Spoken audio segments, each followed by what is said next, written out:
Red alert for every retiree and near retiree. The clock has already started. In 38 days, at 11:59 p.m. on October 1st, 3 under-the-radar Social Security rule shifts lock in, and if you haven't filed the right paperwork by then, you could leave up to $7,150 on the table in the first year alone. There will be no official warning, no friendly call, no letter in the mailbox. These silent tweaks create benefit gaps. Money you're legally owed, but paid only to those who know the precise steps before the deadline. Most never hear about it. Helena Park in San Diego didn't. She lost $847 a month for 3 years, over $30,000 because no one told her how a prior change affected her filings. That's the system. Main Street follows the rules while the rules move quietly.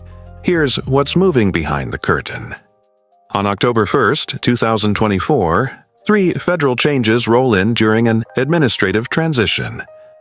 First, the 2025 cost of living adjustment is set at 2.5%, about $50 per month for the average retiree starting January 2025.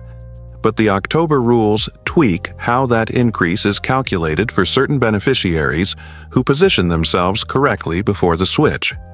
Second, retroactive payments are now on the table for those affected by the Social Security Fairness Act. With WEP and GPO eliminated, many are newly eligible for recalculation and back pay to January 2024, with more than 3.1 million payments and roughly $17 billion already distributed. Third, and largest, a supplemental adjustment factor applies to people who meet specific criteria during the transition window. Act inside the window and the formula used on your record can permanently lift your baseline. Real people are already seeing the impact. Ruth Alvarez, 72, Tampa, heard rumors that something big was coming and hit a wall trying to get specifics from the office. A proper review under the October framework showed an immediate plus $342 per month and a $2,736 lump sum back to January. $2,025, $7,150 more in the first year, with the higher monthly amount continuing for life. Calvin Brooks, 69, Phoenix, was drawing $2,180 a month. Evaluated under the October system, his case qualified for multiple adjustments most never hear about. Elimination of WEP triggered retroactive pay.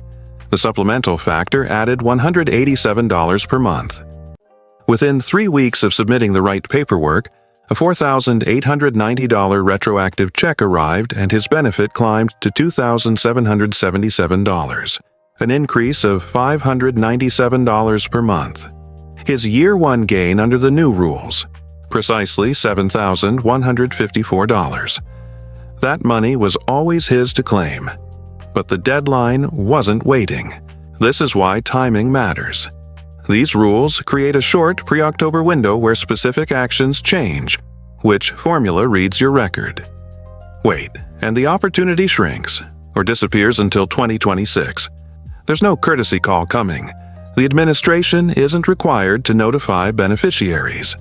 The burden falls on the public to discover, document, and file before the cutoff. Avoid the 3 costliest mistakes. First, waiting past October 1st. Transition provisions apply only to filings submitted before implementation. Miss that date and you forfeit retroactive calculations worth thousands. Second, skipping WEPGPO verification. The Fairness Act removed these reductions as of January 2024, but many don't know whether they were ever affected. If you were and don't request recalculation and back pay, you leave money on the table. Third, failing to update direct deposit details before October, inviting processing delays just when increases begin. Those 3 missteps have already cost seniors an estimated $2.3 million in missed benefits this year alone, losses that were preventable. So what should happen next? Start with verification, documentation, and filing. Go to ssa.gov, open or create a My Social Security account, and download the full statement. Review, 1984 to 2009 for government or nonprofit employment, or pensions not covered by Social Security. Flag any mention of WEP, Windfall Elimination Provision, or GPO, Government Pension Offset. Because those reductions were eliminated beginning January 2024, people previously hit may now qualify for both retroactive lump sums and permanent monthly increases, provided eligibility is documented before October 1st. Typical retroactive amounts observed: around $4,890, with average monthly increases around $342. Next, use the supplemental adjustment factor, an October-only pathway that can add $150 to $400 per month if criteria fit. It most often helps those who worked across multiple states, had periods of self-employment or tipped income, or face life events like divorce or widowhood that skewed records. Pull the earnings record and look for years that seem underreported versus what was actually earned.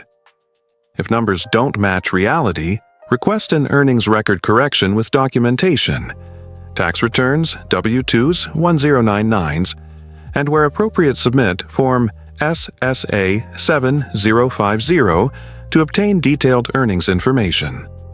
Under the October rules, corrected earnings are processed with enhanced calculations that frequently yield higher benefits than the old method. Over a 20-year retirement, that's $36,000 to $96,000 more in total payments. After October 1st, standard, less favorable processing returns. Then audit for hidden credits. A comprehensive benefits analysis should scan for 18 often missed scenarios: military service, government employment, railroad work, qualifying volunteer service, and so-called phantom credits, work periods that should count but weren't recorded. Under the new rules, those credits can be restored and applied retroactively, sometimes producing significant increases. Typical findings: roughly $3,200 in additional annual benefits. Some uncover as much as $8,900 per year. Thousands of retirees are sharing filing playbooks and timelines, helping each other navigate delays and confirm payouts. What happens if this is ignored? October 1st is not a suggestion. It's the federally mandated implementation date. File before it and the system uses transition-friendly formulas. File after it and the door closes until 2026. Yes, the 2.5% COLA arrives in January 2025 regardless. But the supplemental uplift is what moves totals like plus $7,150 in year one and about plus $595 per month thereafter. Stretch that over 20 years and you're looking at approximately $143,000 in added lifetime income. More than $200,000 when invested and compounded. Here's a 38-day plan that takes less than 2 hours in total. Today, log into ssa.gov, pull the statement and earnings record, highlight WEP GPO indicators, and any discrepancies. Next, run a full benefits analysis to map every potential October adjustment and the exact forms required. Then, assemble documentation and submit immediately. Do not push this into the last week of September. Processing times vary, and timely submission is everything. That sequence has already turned missed opportunities into concrete increases for people who moved promptly. This is a Main Street moment. Either the public keeps what the law now allows, or silence and delay erase the chance. The clock is relentless. 38 days to October 1st, 11:59 p.m. And then the larger adjustments are gone until 2026. Households that earned these benefits can capture them now, or watch the opportunity expire unannounced. Coming up next is a rapid-fire breakdown of last-minute documentation. What still counts if time is short, how to escalate stalled requests, and the exact phrasing that speeds up earnings corrections. To stay in the loop and push this information to those who need it before the deadline, subscribe, like, and comment with what you uncover so others can follow your lead. Share this with 3 people who could benefit. One message can be the difference between an empty promise and a paid claim. Stay vigilant, document everything, and keep proof of every submission and timestamp. Paper trails win these fights. One last question before the window closes. If 3 changes can slide through with almost no notice, what 4th rule is being drafted right now? And will it quietly claw back the gains people are about to claim?